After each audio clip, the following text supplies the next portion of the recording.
Sargent, Whistler, and Venetian Glass is an exhibition about the city of Venice and why it was a destination for so many tourists, especially Americans, in the late 19th century. A destination for artists from around the world and for art lovers. We hope that visitors will experience this exhibition as a sort of tour and trip to Italy. So imagine that you are arriving, enjoy the pictures around you to get a sense of the city. And as you go deeper through the exhibition, you will be going into this web of streets and canals, meeting some of the makers of local craft products like glass and lace. And then as you finish the show, you'll be returning to the United States and seeing how Americans brought Venetian glass and decorative arts objects back to this country and displayed those in homes, in museums, and in other public settings.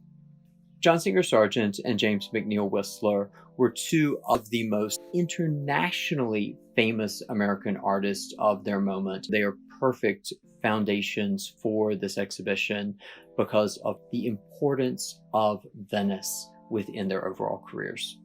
Whistler was only there for about 14 months in 1879 to 1880, but that was one of the most productive periods of his career. Whistler is remembered for going back up into these alleys and for looking for little vignettes of the city, like a particular doorway or two women standing in sort of a narrow tunnel passage. John Singer Sargent, on the other hand, visited Venice many times throughout the course of his life. He was actually born in Italy because his parents were traveling and spent most of their lives as expatriates moving around Europe. But much like Whistler, Sargent is often doing images of the city that are not the postcard views, but something that's very individual and unique. He gives you the sense that you might be just by yourself strolling through the canals and the alleys